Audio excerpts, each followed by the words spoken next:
Welcome ना। तो दोस्तों, जैसा कि आप लोगों को पता है, हम अपने चैनल पर डिस्कस कर रहे हैं पी वाई क्यू सीरीज़। तो जो ये पी वाई क्यू सीरीज़ है, आपकी प्रत्येक परीक्षा के लिए काफ़ी महत्वपूर्ण होने वाली है, तो ध्यानपूर्वक आप इन्हें देखा करें। बाकी देखिए, पीडीएफ इत्यादि के लिए आप हमारे टेलीग्राम व्हाट्सएप ग्रुप्स के साथ जुड़ सकते हैं। उनके लिंक आपको डिस्क्रिप्शन बॉक्स में मिल जाएंगे। पीडीएफ वहाँ पर सेंड कर दी जाएगी, ठीक है। बाकी अगर अभी तक आपने वीडियो को लाइक नहीं किया तो लाइक करिए, शेयर करें और सब्सक्राइब भी करिएगा। तो चलिए आज का पहला प्रश्न देख लेते हैं। इसमें क्या पूछा गया है? तो पूछा गया है 51 में, निम्नलिखित सूचियों को सुमेलित कीजिए। तो यहाँ पर सूचियां हैं, इन्हें सुमेलित करना है कि कौन सा यहाँ पर सही उत्तर होगा। तो देखिए, पहला जो सुमेलित रूप यहाँ पर सही हो जाएगा, पहले आपको मिला के दिखा देता हूँ। अनुमितिवाद ये किसके द्वारा दिया गया था? अनुमितिवाद, तो अनुमितिवाद दिया गया था शंकुक के द्वारा। अनुमितिवाद शंकुक। और उत्पत्तिवाद ये किसके द्वारा दिया गया था? भट्ट लोलट। और अभिव्यक्तिवाद ये किसके द्वारा दिया गया था? अभिनवगुप्त। और फिर अपना ये भुक्तिवाद ये किसके द्वारा दिया गया था? भट्ट लोलट। ये यहाँ पर सही सुमेलित रूप हो जाएगा। तो इस आधार पे जो सही विकल्प होगा यहाँ पर विकल्प ए, ये सही होगा, ठीक है। फिर अगला प्रश्न देखिएगा, यहाँ पर इसमें पूछा गया है 52, जाग मच्छंदर गोरखाया उपन्यास के लेखक इनमें से कौन है? पहले तो आपने ये ध्यान रखना है कि जो यहाँ पर ये रचना है, ये कैसी है? ये उपन्यास विधा की रचना है, ठीक। फिर पूछा गया किसकी है? तो यहाँ पर मिलान देखिए कौन सा है। विशंबर नाथ उपाध्याय, रघुवीर सहाय, शेखर जोशी, शमशेर बहादुर सिंह। तो 52 में सही विकल्प हो जाएगा विशंबर नाथ उपाध्याय, इनकी रचना हो जाएगी ये। 52 का सही हो जाएगा ए। अगला है यहाँ पर 53, इसमें क्या पूछा गया है? निम्नलिखित सूचियों को सुमेलित कीजिए। यहाँ पर भी सुमेलित करने वाला प्रश्न है, तो इसका हम सुमेलित रूप यहाँ पर देख लेते हैं।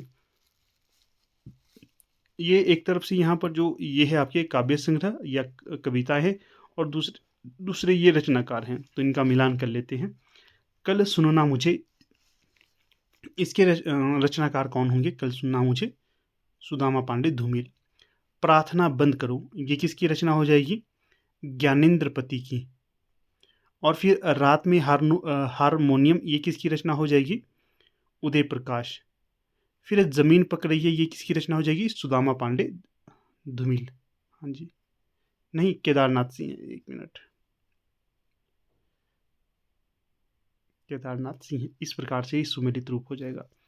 ए का 3 कहाँ पर है? ए का 3 है विकल्प सी में और डी में। प्रार्थना बंद करो ये है आपका ए का 4, हाँ, बी का 4, ये सही विकल्प हो जाएगा यहाँ पर। ध्यान से अगर आप इन्हें देख लेते हो तो यहाँ से आपकी कितने प्रश्नों का निर्माण होता है? 4 प्रश्नों का निर्माण होता है। ध्यानपूर्वक आप इन प्रश्नों को देखा करें, ठीक है। ये नहीं सोचना है कि एक प्रश्न का निर्माण हो रहा था, ज़्यादा नहीं देखना है। एक ही साथ यहाँ पर 4 प्रश्नों का निर्माण होता है। अगला है यहाँ पर 54, इसमें क्या पूछा गया है? असंगत जोड़ा इनमें से क्या है? तो अगर हम ध्यान से देखते हैं, जैसे क्या ये जो चित कोबरा है मृदुला गर्ग की रचना है? एक पत्नी के नोट्स ये ममता कालिया की रचना है? एक पति के नोट्स क्या ये महेंद्र भल्ला के नोट्स है? एक जमीन अपनी क्या ये राजी सेठ की रचना है?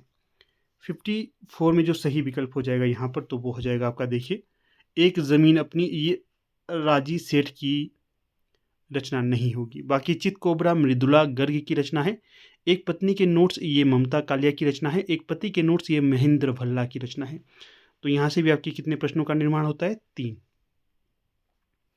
अगला देखिएगा, अगला प्रश्न यहाँ पर पूछा गया है 55 में, पद्मावत को अन्योक्ति के स्थान पर अब प्राय समासोक्ति माने जाने लगा है, इसका कारण है? क्या कारण है? विकल्प में है पद्मावत पूर्णतः काल्पनिक महाकाव्य है, पद्मावत को अन्योक्ति घोषित करने वाले आलोचकों की संख्या नगण्य है, पद्मावत के प्रतीक अधूरे और अटपटे हैं, पद्मावत में उपसंहार का पद है जो अन्योक्ति का आधार है, उसे आलोचकों ने प्रक्षेपित सिद्ध कर दिया है। तो 55 में जो सही विकल्प होगा तो वो कौन सा होगा? तो वो हो जाएगा विकल्प डी वाला। क्या है? पद्मावत में उपसंहार का पद जो अन्योक्ति का आधार है, उसे आलोचकों ने प्रक्षेपित सिद्ध कर दिया है, इसलिए ये डी सही विकल्प होगा यहाँ पर 55 का। फिर देखिएगा प्रश्न संख्या 56 है, इसमें क्या पूछा गया है? यहाँ पर 56 में पूछा गया है गांधीवाद के संदर्भ में निम्नलिखित में से कौन सा कथन सही नहीं है? विकल्प है यहाँ पर, इसके पीछे मार्क्सवाद के समान व्यवस्थित शास्त्रीय अध्ययन नहीं है। विकल्प बी है, इसमें विचार स्वातंत्र्य का अभाव है। विकल्प सी है, इसका आधार तर्क नहीं सहानुभूति है। विकल्प डी है, इसके विचारों का स्रोत दैनिक साधना है। तो सही जो विकल्प हो जाएगा 56 में, तो वो हो जाएगा आपका विकल्प बी। क्या इसमें विचार स्वातंत्र्य का अभाव है, ये कथन सही नहीं होगा। बाकी सारे कथन सही हैं गांधीवाद के संदर्भ में। इसके पीछे मार्क्सवाद के समान व्यवस्थित शास्त्रीय अध्ययन नहीं है, सही है। इसका आधार तर्क नहीं सहानुभूति है। इसके विचारों का स्रोत दैनिक साधना है। ये ए सी डी सही होंगे, मतलब विकल्प बी सही नहीं है। फिर अगला प्रश्न देखिएगा यहाँ पर 57। इसमें क्या पूछा गया है, सहज कविता आंदोलन के प्रवर्तक किसे माना जाता है? विकल्प में है रविंद्र भ्रमर, विश्वनाथ त्रिपाठी, रामदर्श मिश्र या परमानंद श्रीवास्तव। 57 में जो सही हो जाएगा तो वो कौन सा है? 57 का सही होगा विकल्प ए, कि जो सहज कविता आंदोलन के प्रवर्तक किसे माना जाता है? रविंद्र भ्रमर को। 57 ए। इसके पश्चात अगला प्रश्न यहाँ पर दिया गया है 58। सरस्वती पत्रिका का संस्थापक प्रकाशक थे। जो सरस्वती पत्रिका के संस्थापक प्रकाशक थे कौन थे? विकल्प में है अंबिकादत्त व्यास, महावीर प्रसाद द्विवेदी, चिंतामणि घोष या फिर श्याम सुंदर चतुर्वेदी। तो 58 में जो सही विकल्प हो जाएगा तो वो हो जाएगा चिंतामणि घोष। प्रश्न ये बताइएगा कि महावीर प्रसाद द्विवेदी के द्वारा सरस्वती पत्रिका का प्रकाशन कार्यभार कब से कब तक संभाला गया था? अगला प्रश्न है 59। इसमें पूछा गया है निम्नलिखित सूचियों को सुमेलित कीजिए। एक तरफ सिद्धांत दिया गया है और दूसरी तरफ सिद्धांतकार, तो इनका हमने मिलान करना है। तो देखते हैं मिलान क्या सही रूप होता है यहाँ पर। निर्व्यक्तिकता का सिद्धांत ये किसके द्वारा प्रतिपादित किया गया था? टी.एस. इलियट के द्वारा। फिर है विरेचन सिद्धांत, ये किसके द्वारा प्रतिपादित किया गया है? अरस्तू के द्वारा। संप्रेषण सिद्धांत ये किसके द्वारा संपादित किया गया है? आइए रिचर्ड्स के द्वारा। और फिर कल्पना सिद्धांत ये किसके द्वारा प्रतिपादित किया गया है? कॉलरिज के द्वारा। इस आधार पर देखिए ए का 4 कहाँ पर है? ए का 4 विकल्प सी में ही है, तो सी ही यहाँ पर सही हो जाएगा। इसके पश्चात प्रश्न है 60। क्या पूछा गया है यहाँ पर? 12 वर्ष लोकुकर जीवे अस 13 लो जिए सिहार, वर्ष 18 क्षत्रिय जीवे आगे जीवन को धिक्कार। यह पंक्ति रासोकृति की पंक्तियां हैं। जो किस रासोकृति की पंक्तियां हैं ये यहाँ पर ये पूछा गया है। विकल्प में है पृथ्वीराज रासो, हमीर रासो, परमाल रासो या फिर खुमान रासो। 60 में सही विकल्प कौन सा होगा? खुमान रासो नहीं, परमाल रासो। किसकी रचना है परमाल रासो? जगनी की रचना है, ये भी आप ध्यान रखिएगा। एक बार यहाँ पर आपको स्पष्ट कर देता हूँ। जैसे कि देखिए, अगर आप लोग तैयारी कर रहे हैं LT TET, LT commission, TGT PGT Hindi, NET SET JRF Hindi के लिए, तो उसके लिए आपके लिए ये सारी की सारी वीडियोस काफ़ी महत्वपूर्ण होने वाली है। ध्यानपूर्वक आप सारे के सारे लेक्चर देखा करें। यही नहीं सोचना है कि सिर्फ किसी एक परीक्षा तक की ये महत्वपूर्ण है। अगर नेट के लिए थंबनेल लगाया मैंने, तो ये नहीं समझना कि नेट के लिए ही महत्वपूर्ण है, असिस्टेंट प्रोफेसर के लिए महत्वपूर्ण नहीं है। कोई भी परीक्षा क्यों ना हो, सेट जो हिंदी साहित्य के प्रश्न वहाँ पर पूछे जाते हैं, इसलिए ध्यानपूर्वक आपने देखने हैं। आपको यहाँ पर बता दूँ, हमारी टीम के द्वारा 1500 प्लस मोस्ट एक्सपेक्टेड क्वेश्चन की हार्ड कॉपी नोट्स प्रोवाइड करे जा रहे हैं। अगर आप लेने की इच्छुक हो तो आपको नंबर स्क्रीन में दिखाई देगा, या फिर डिस्क्रिप्शन बॉक्स चाहिए, वहाँ पर आपको व्हाट्सएप नंबर दिखाई देगा, उस पर आप व्हाट्सएप करके इसकी क्वेरी कर सकते हो। इसी के साथ साथ हमारे हार्ड कॉपी के तौर पर 10 मॉक टेस्ट भी अब उपलब्ध है। ठीक है, ये भी आपको हार्ड कॉपी के तौर पर उपलब्ध होंगे। इसमें भी लगभग आपको 1000 के आसपास क्वेश्चन मिलेंगे। अगर आप इनका मॉक टेस्ट लगाएंगे, चाहे आप LT टेट की तैयारी कर रहे हैं, LT कमीशन की कर रहे हैं, या फिर UGC नेट हिंदी की तैयारी कर रहे हैं, उन सभी के लिए आपके लिए ये मॉक टेस्ट मोस्ट इंपॉर्टेंट रहने वाले हैं।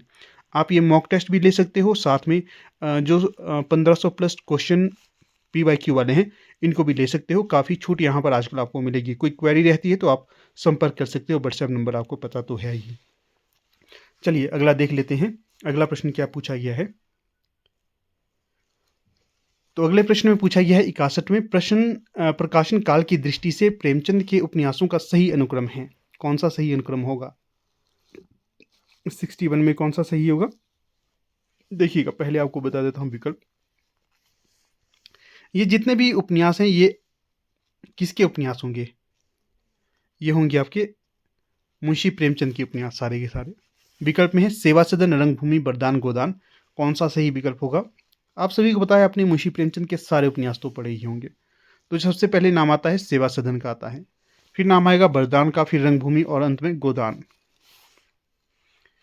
सबसे अंत वाला उपन्यास कौन सा है इनका? मंगलसूत्र, ये भी ध्यान रखिए।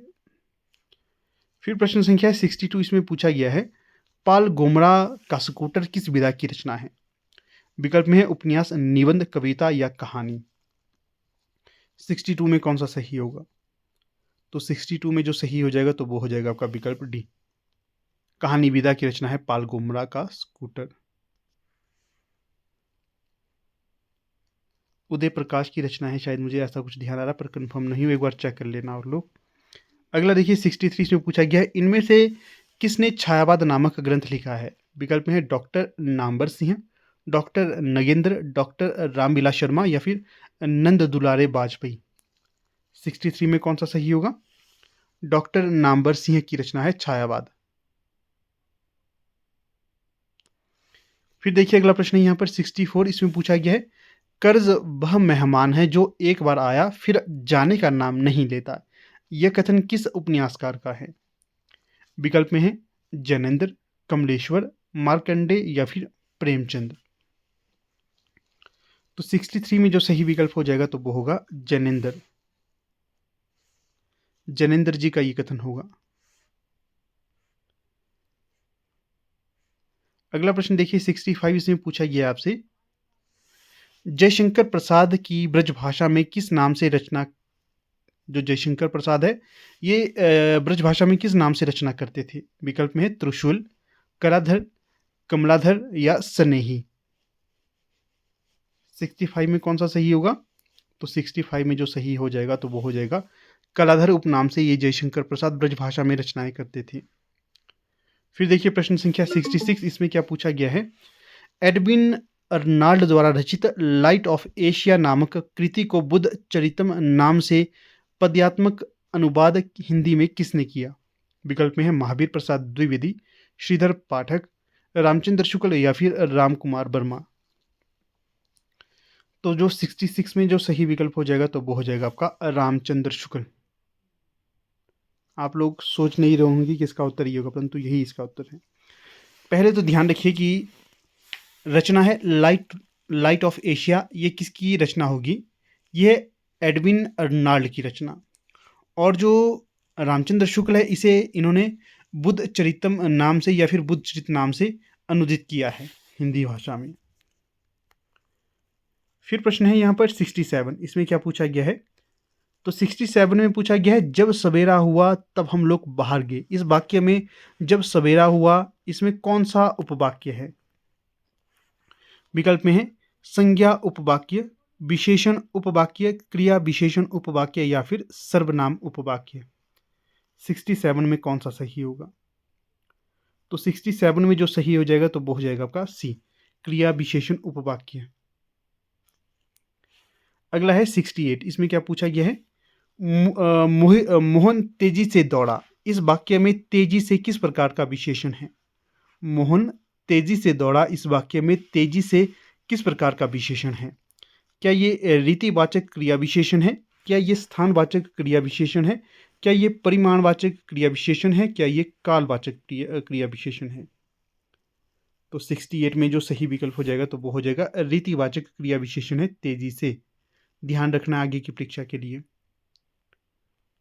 फिर देखिएगा प्रश्न संख्या 69, इसमें क्या पूछा गया है नागार्जुन का वास्तविक नाम क्या था? विकल्प में है बाबा नागार्जुन सिंह, वैद्यनाथ मिश्र, बाबा दीनबंधु, वासुदेव सिंह। तो 69 में जो सही विकल्प हो जाएगा तो वो हो जाएगा आपका विकल्प बी, वैद्यनाथ मिश्र। फिर अगला प्रश्न है 70, त्रिमूर्ति समास क्या है? जो शब्द है त्रिमूर्ति इसमें कौन सा समास होगा? विकल्प में है द्विगु समास, द्वंद्व समास, बहुब्रीहि समास या फिर कर्मधारय समास। तो तो 70 में जो सही विकल्प होगा, जो त्रिमूर्ति है इसमें होगा द्विगुसमास। फिर देखिएगा अगला प्रश्न है यहाँ पर 71, इसमें क्या पूछा गया है।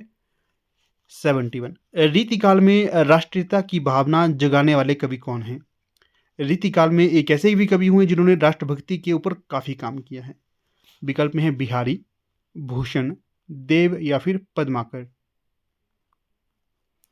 तो 71 में जो सही विकल्प हो जाएगा तो वो होगा कवि भूषण। रीतिकाल में कवि भूषण ऐसे रचनाकार थे जिन्होंने काफी देशभक्ति के ऊपर रचनाएं की थी, ये आपको ज्ञात होना चाहिए। फिर प्रश्न संख्या 72 है, यहां पर पूछा गया है सही कालक्रम से व्यवस्थित कीजिए। सही कालक्रम से व्यवस्थित कीजिए। विकल्प में है झूठा सच, प्रेत और छाया, कुरु कुरु स्वाहा, भाग्यवती। कौन सा यहां पर होगा, बाकी देखिए, बाकी के विकल्प आप स्वयं पढ़िएगा। तो जो 72 में सही विकल्प होगा तो वो हो जाएगा विकल्प सी। जो उपन्यास है सबसे पहले भाग्यवती आएगा, फिर प्रेत और छाया, फिर झूठा सच और अंत में कुरु कुरु स्वाहा। अगला प्रश्न देखिए 73, यहां पर पूछा गया है संरचनावाद का तात्पर्य है। क्या तात्पर्य होगा संरचनावाद का। भाषिक दृष्टि से कृति का मूल्यांकन, रचना की दृष्टि से वास्तु पर विचार, रचना के पाठ का अनुशीलन करना, इनमें से कोई नहीं। 73 में कौन सा सही विकल्प होगा, तो ये हो जाएगा विकल्प ए। भाषिक दृष्टि से कृति का मूल्यांकन, ये संरचनावाद का तात्पर्य है, 73 का ए। फिर अगला प्रश्न देखिएगा यहाँ पर 74, क्या पूछा गया है यहाँ पर। तो यहाँ पर पूछा गया है किसी भी देश के अधिकांश जनसमूह द्वारा बोली जाने वाली भाषा क्या कहलाती है। विकल्प में है राष्ट्रभाषा, राज्य भाषा, जनभाषा या फिर राजभाषा। तो 74 का सही विकल्प हो जाएगा राष्ट्रभाषा। किसी भी देश के अधिकांश जनसमूह द्वारा बोले जाने वाली भाषा को राष्ट्रभाषा कहा जाता है। 74 का सही विकल्प ए। फिर देखिएगा 75, क्या पूछा गया है इस प्रश्न में। संविधान के किस अनुच्छेद में उच्चतम न्यायालय तथा उच्च न्यायालयों की भाषा के बारे में बताया गया है। उच्चतम न्यायालय फिर और उच्च न्यायालयों के भाषा के बारे में बताया गया है। विकल्प में है अनुच्छेद 348, अनुच्छेद 343, अनुच्छेद 350, अनुच्छेद 345। तो 75 में जो सही विकल्प हो जाएगा तो वो हो जाएगा आपका विकल्प ए, अनुच्छेद 348। फिर देखिएगा प्रश्न संख्या 76, इसमें क्या पूछा गया है 76 में, इनमें से मूर्धन्य व्यंजन कौन कौन से हैं। तो विकल्प में है क ग ग ढ ण, ट ठ ड ढ ण, न ल च य ज ज्ञ। जो भी है प फ ब भ म, कौन सा यहाँ पर सही विकल्प होगा। तो 76 में जो सही विकल्प होगा तो वो होगा ट ठ ड ढ ण, विकल्प बी वाला, मूर्धन्य ये है। फिर देखिएगा अगला प्रश्न यहाँ पर 77 पूछा गया है, इनमें नागरिक प्रचारणी पत्रिका के संपादक कौन थे। विकल्प में है मणि मधुकर, अंबिका दत्त व्यास, श्याम सुंदर दास या फिर गुलाब राय। तो 77 में सही विकल्प हो जाएगा विकल्प सी, श्याम सुंदर दास। अगला प्रश्न है 78, इसमें पूछा गया आपसे सूर्यकांत त्रिपाठी निराला की रचना राम की शक्ति पूजा का आधार कौन सा ग्रंथ है। विकल्प में है राधेश्याम रामायण, कृतवास रामायण, कदम्ब रामायण या फिर वाल्मीकि रामायण। तो 78 में जो सही विकल्प हो जाएगा तो वो हो जाएगा आपका कृतवास रामायण। ये सूर्यकांत त्रिपाठी की राम की शक्ति पूजा जो रचना है इसका आधार रहेगा, विकल्प बी।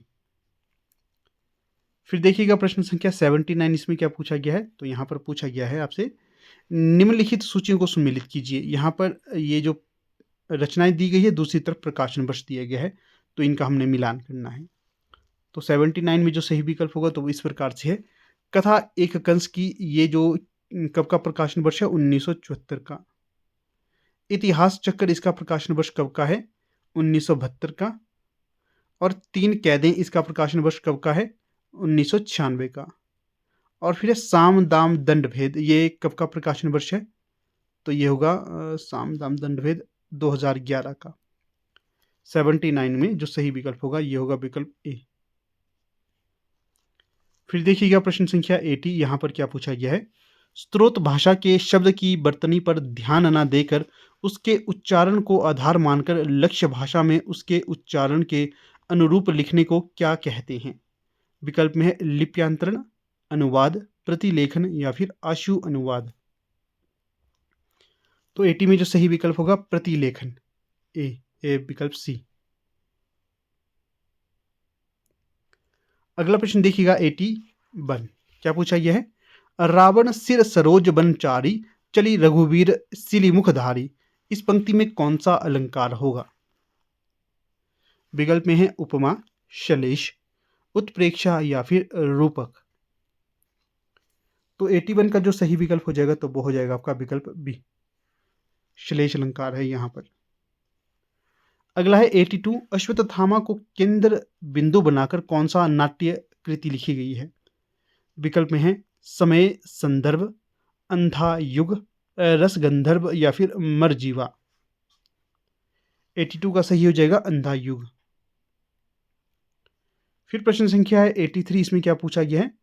प्रयोजन मूलक हिंदी भाषा विज्ञान के किस शाखा के अंतर्गत आते हैं? प्रयोजन मूलक हिंदी भाषा विज्ञान की किस शाखा के अंतर्गत आती है? तो विकल्प में है व्यतिरेक भाषा विज्ञान, अनुप्रयुक्त भाषा विज्ञान, ऐतिहासिक भाषा विज्ञान या फिर तुलनात्मक भाषा विज्ञान। 83 में कौन सा सही होगा? तो 83 में होगा अनुप्रयुक्त भाषा विज्ञान। फिर प्रश्न संख्या है 84। इसमें क्या पूछा गया है? निम्नलिखित सूचियों को सुमेलित कीजिए। एक तरफ वाद दिए गए हैं, दूसरी तरफ इसके संस्थापक दिए गए हैं। जैसे विखंडनवाद, ये किसकी देन मानी जाती है? विखंडनवाद। तो जो विखंडनवाद होगा यह होगा आपका देरिदा की, जॉक देरिदा। आधुनिकतावाद, ये किसकी देन होगी? वर्जीनिया वुल्फ की। संरचनावाद, ये किसकी देन होगी? रोला बार्थ की। और उत्तर संरचनावाद, ये किसकी देन मानी जाती है? पाल डी मन की। ठीक है, इस प्रकार से सही होगा। 84 का कौन सा सही होगा? विकल्प बी। ए का 3, बी का 1, सी का 4, डी का 2। इसके पश्चात अगला प्रश्न देखिए 85। क्या पूछा गया है यहाँ पर? तो यहाँ पर पूछा गया है इनमें से कौन सी छंद के पहले और तीसरे चरण में 11 मात्राएं, दूसरे और चौथे चरण में 13-13 मात्राएं आती हैं? तो विकल्प में है सोरठा, इंद्र वज्रा, मालिनी या फिर मदांतक्रांता। तो 85 में जो सही विकल्प हो जाएगा तो वो होगा सोरठा। सोरठा के अंतर्गत ये सारी चीजें होती हैं। फिर प्रश्न संख्या 86। इसमें पूछा गया है मिस्टर अभिमन्यु नाटक की मूल समस्या क्या है? विकल्प में है स्वच्छंद प्रेम, पूंजीवादी व्यवस्था एवं भ्रष्टाचार के दुष्परिणाम, समाज सुधार या फिर उपदेशात्मक वृत्ति। 86 में सही विकल्प हो जाएगा विकल्प बी। मिस्टर अभिमन्यु नाटक की मूल समस्या क्या है? पूंजीवादी व्यवस्था एवं भ्रष्टाचार के दुष्परिणाम। फिर है 87। इसमें क्या पूछा गया है? इतिवृत्तात्मकता इनमें से किस युग की कविता की प्रमुख विशेषता है? विकल्प में है छायावाद, प्रगतिवाद, द्विवेदी युग या फिर प्रयोगवाद। पीछे ही हमने इसको सॉल्व किया था प्रश्न को। तो 87 का जो सही विकल्प हो जाएगा तो वो हो जाएगा आपका द्विवेदी युग। फिर है 88। यहां पर क्या पूछा गया है? इनमें से कौन सा कथन असत्य है? विकल्प में है जायसी निर्गुण धारा के कवि हैं, कबीर के काव्य में भावात्मक रहस्यवाद अधिक है, सूरदास राम भक्ति धारा के सर्वश्रेष्ठ कवि हैं, तुलसी के काव्य में लोक मंगल की भावना प्रमुख है। तो 88 का सही विकल्प हो जाएगा तो वो हो जाएगा जो सूरदास राम भक्ति काव्य धारा के सर्वश्रेष्ठ कवि हैं, ये गलत होगा। बाकी जो सत्य है वो इस प्रकार से जायसी निर्गुण धारा के कवि हैं, प्रेम मार्गी माने जाते हैं, कबीर के काव्य में भावात्मक रहस्यवाद अधिक है, और जो तुलसी के काव्य में लोक मंगल की भावना प्रमुख है, ये सही है। बाकी अगर पूछा जाए सूरदास किस काव्य धारा के सर्वश्रेष्ठ कवि हैं तो ये कृष्ण भक्ति काव्य धारा के हैं, ना कि राम भक्ति काव्य धारा के।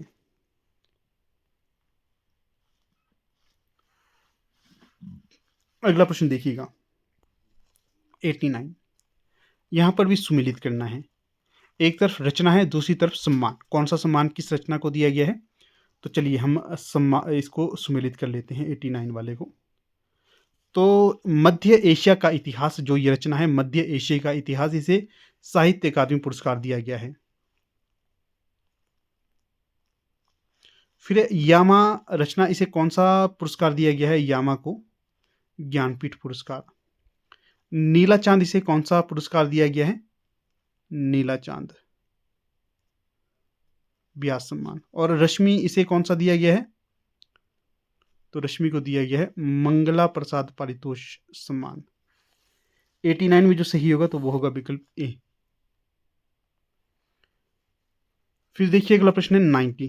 कौन सा कथन असत्य है? दिए गए विकल्प में से कौन सा कथन असत्य है? देख लेते हैं पहले कथन। भक्ति आंदोलन हिंदुओं की पराजित मनोवृत्ति की उपज है। भक्ति आंदोलन तत्कालीन धार्मिक परिस्थितियों की उपज है।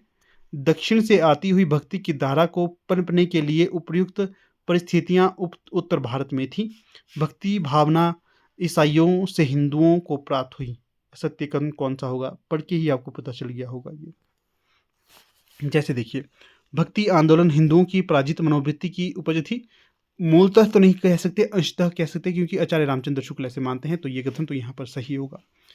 फिर भक्ति आंदोलन तत्कालीन धार्मिक परिस्थितियों की उपज थी, ये भी सही है यहाँ पर। फिर दक्षिण से आती हुई भक्ति की धारा को पनपने का उपयुक्त परिस्थितियां उत्तर भारत में हुई थी, मिली थी, ये भी सही है। भक्ति भावना ईसाइयों से हिंदुओं में आई, क्या ये सही लग रहा है? नहीं, क्योंकि हिंदुओं में भी तो भक्ति भावना थी ना, तो ये कैसे सही हो सकता है? विकल्प डी यहाँ पर असंगत हो जाएगा।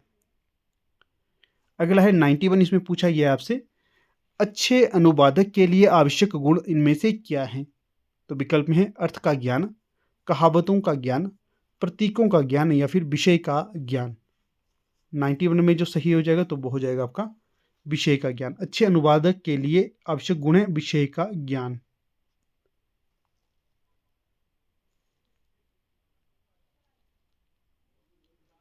फिर अगला प्रश्न देखिएगा यहाँ पर 92।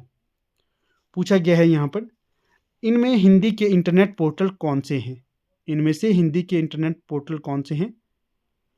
विकल्प में है www.webdunia.com, विकल्प बी है www.indianlanguage.com, विकल्प सी है www.शब्दकोश.com, या फिर विकल्प डी में है उपयुक्त सभी।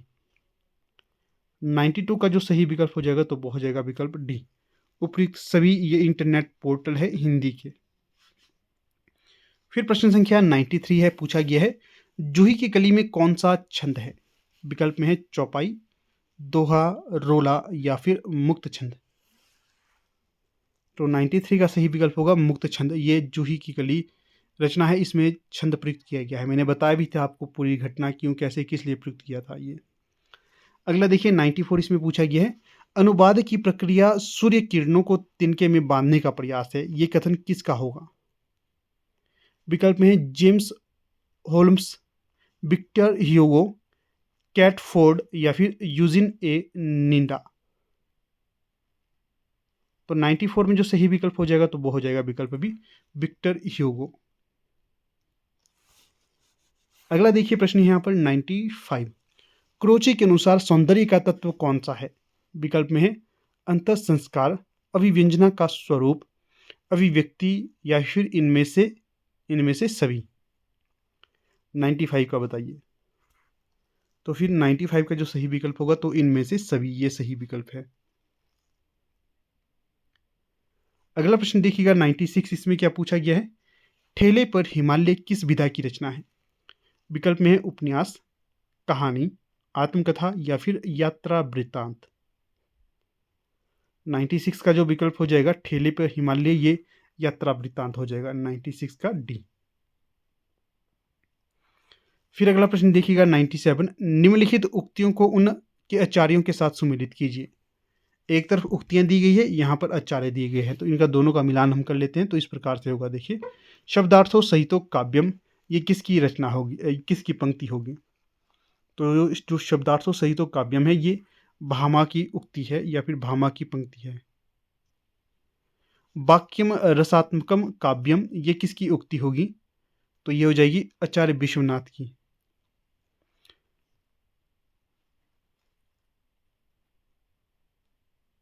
प्रकार से रमणीयार्थ प्रतिपादक शब्द काव्यम, ये किसकी पंक्ति होगी?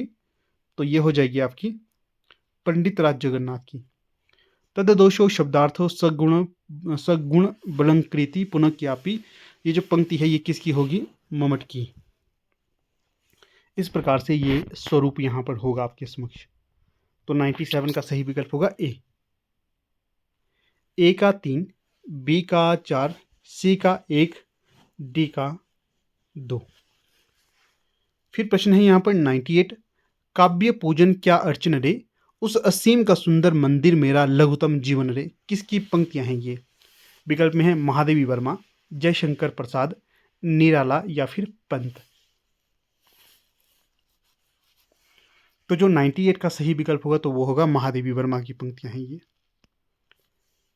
फिर अगला प्रश्न देखिएगा 99, इसमें क्या पूछा गया है? भारतीय भाषाओं के इस्तेमाल के लिए ISM नामक सॉफ्टवेयर का निर्माण किसने किया? विकल्प में है C DAC Bengaluru, C DAC Noida, C DAC Pune या फिर अपल सॉफ्ट बेंगलुरु।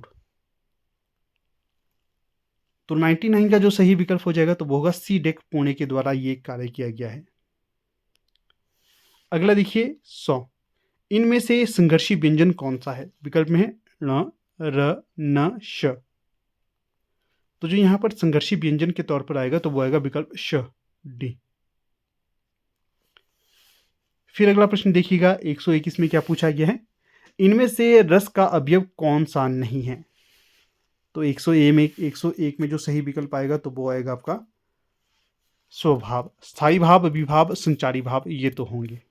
ठीक है, तो फिलहाल देखिए कुछ इस प्रकार से हमारी वीडियो थी। लगभग हमने यहाँ पर 51 प्रश्नों को संख्या की दृष्टि से डिस्कस किया, परंतु तथ्यों की आधार की बात करें तो ये लगभग हमारे 100 के आसपास प्रश्न हो जाते हैं। ध्यानपूर्वक देखोगे तो कोई भी परीक्षा क्यों ना हो, वहाँ पर आपको डायरेक्ट इनडायरेक्ट ये प्रश्न पूछे जाएंगे परीक्षा में, आपको काफ़ी लाभ इनसे मिलेगा। अगर इसी तरह निरंतर आप मेहनत करते रहोगे ना तो आपको काफ़ी लाभ इन चीज़ों से मिलेगा, परीक्षा आपकी ईजिली क्रैक हो जाएगी। ठीक है, ये ध्यान रखना आपने। अपने नोट्स स्वयं तैयार करते रहने हैं। फिर भी किसी को नोट्स बनाने का समय नहीं मिलता है, नोट्स नहीं बनाने अच्छे लगते हैं, कुछ भी कारण रहते हैं, तो आप हमारे जो 1500 प्लस मोस्ट एक्सपेक्टेड क्वेश्चन के नोट्स अवेलेबल हैं उन्हें ले सकते हो। और मॉक टेस्ट के लिए भी हमारे हार्ड कॉपी नोट्स अवेलेबल हैं, इन्हें भी लेना चाहते हो तो आप कॉन्टैक्ट कर सकते हो। डिस्क्रिप्शन बॉक्स में हमारा व्हाट्सएप नंबर दिया गया है, सारी क्वेरी वहाँ से आप कर सकते हो। और व्हाट्सएप, टेलीग्राम इत्यादि ग्रुप्स के साथ नहीं जुड़े हैं तो उनके साथ भी जुड़िए, उनके लिंक भी आपको डिस्क्रिप्शन बॉक्स में दे दिए गए हैं। बाकी वीडियो के अंत तक बने रहे, इसका बहुत बहुत धन्यवाद।